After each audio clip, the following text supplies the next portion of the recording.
गांव का नाम था सोनापुर। चारों ओर हरे भरे खेत, कच्चे रास्ते और मिट्टी की सौंधी खुशबू। इसी गांव में रहता था रामदीन, एक साधारण, गरीब लेकिन अत्यंत ईमानदार किसान। उसके पास न तो ज्यादा जमीन थी, न धन दौलत, लेकिन उसके पास था एक अनमोल खजाना, उसकी ईमानदारी। रामदीन रोज सुबह सूरज उगने से पहले उठ जाता, अपनी झोपड़ी के बाहर लगे नीम के पेड़ के नीचे बैठकर भगवान का नाम लेता और फिर खेतों की ओर निकल पड़ता। उसकी पत्नी सीता और 10 साल का बेटा मोहन ही उसका छोटा सा परिवार थे। गरीबी के बावजूद उनके घर में हमेशा सुकून और संतोष रहता। उस साल बारिश बहुत कम हुई थी, खेतों में फसल सूखने लगी थी। रामदीन ने जैसे तैसे मेहनत करके थोड़ी बहुत गेहूं की फसल बचा ली, लेकिन उससे पूरे साल का खर्च चलना मुश्किल था। ऊपर से गांव के साहूकार लालचंद सेठ का कर्ज भी सिर पर था। एक दिन सेठ ने रामदीन को बुलाया और कड़क आवाज में बोला, रामदीन, इस महीने का ब्याज नहीं दिया तो तेरी जमीन कुर्क करवा दूंगा। रामदीन ने हाथ जोड़कर कहा, सेठ जी, इस बार फसल खराब हो गई है, थोड़ा समय दे दीजिए। सेठ हंस पड़ा, समय? गरीबों के पास समय नहीं होता, सिर्फ मेहनत होती है, और वो भी बेकार। रामदीन भारी मन से घर लौटा। उस रात वह देर तक सो नहीं पाया।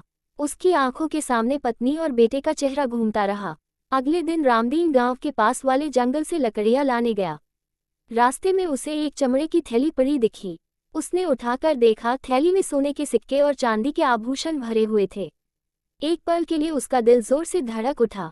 अगर ये धन मेरा हो जाए, उसने सोचा, तो कर्ज उतर जाए, घर बन जाए, बेटे की पढ़ाई हो जाए। लेकिन अगले ही क्षण उसके मन में एक आवाज गूंजी, ये धन तेरा नहीं है। रामदीन ने चारों ओर देखा। जंगल सुनसान था, कोई देखने वाला नहीं। चाहे तो वह थैली घर ले जा सकता था, कोई उसे पकड़ नहीं पाता। लेकिन रामदीन की आत्मा ने उसे रोक लिया। अगर मैं किसी और का धन रख लूं, तो मैं भी सेठ जैसा बन जाऊंगा, उसने खुद से कहा। रामदीन थैली लेकर सीधे गांव के मुखिया हरिहर चौधरी के पास पहुंचा। सारी बात बताए। चौधरी जी ने आश्चर्य से पूछा, इतना धन पाकर भी तूने इसे रखने का विचार नहीं किया? रामदीन बोला, धन से बड़ा सुकून होता है चौधरी जी, गलत धन से मिला सुख टिकता नहीं। मुखिया ने गांव में ढोल पिटवाया, जिस किसी का धन जंगल में खो गया हो, वह पंचायत में आकर पहचान बताए। 2 दिन बाद एक अमीर व्यापारी धर्मपाल साह गांव पहुंचा। वह पास के शहर से व्यापार करके लौट रहा था और रास्ते में उसकी थैली गिर गई थी। पंचायत में उसने थैली की सही पहचान बताई। थैली उसे सौंप दी गई। धर्मपाल साह ने रामदीन की ओर देखा और कहा, किसान, तू चाहता तो ये धन रख सकता था, फिर भी तूने ईमानदारी दिखाई। रामदीन ने सिर झुका लिया। व्यापारी ने कहा, मैं तुझे इनाम देना चाहता हूँ। रामदीन बोला, मालिक, ईमानदारी कोई व्यापार नहीं जिसका दाम लिया जाए। सभा में सन्नाटा छा गया। इनाम जो ठुकराया नहीं जा सका। धर्मपाल साह मुस्कुराया, ठीक है, अगर धन नहीं तो एक अवसर स्वीकार कर। उसने मुखिया से बात की और रामदीन को शहर के अपने गोदाम में नौकरी दिलवा दी, ईमानदार रखवाले की। शुरुआत में रामदीन झिझका, लेकिन परिवार की स्थिति देखकर उसने हाँ कर दी।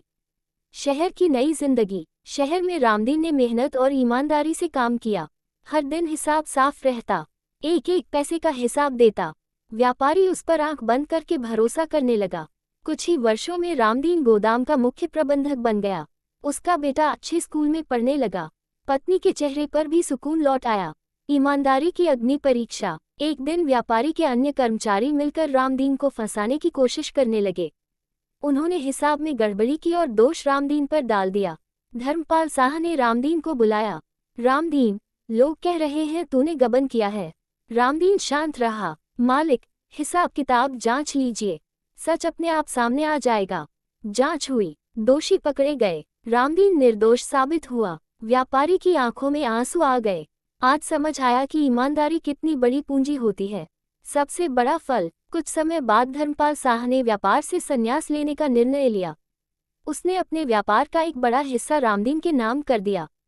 रामदीन हैरान रह गया, मैं इसके योग्य नहीं हूँ। धर्मपाल साह बोले, तू धन का नहीं, विश्वास का उत्तराधिकारी है। वापसी गांव की ओर। रामदीन ने शहर की दौलत का घमंड नहीं किया। वह अपने गांव लौटा, वहां स्कूल खुलवाया, कुआं खुदवाया और गरीबों की मदद की। लालचंद सेठ, जिसने कभी उसे तिरस्कृत किया था, आज उसी रामदीन के सामने हाथ जोड़कर खड़ा था। रामदीन मुस्कुराया, सेठ जी, समय सबको सिखाता है। गांव के बच्चे जब रामदीन से पूछते, काका, आपको इतना सब कैसे मिला, तो वह बस इतना कहता, बेटा, ईमानदारी का फल देर से मिलता है, लेकिन जब मिलता है तो जिंदगी बदल देता है।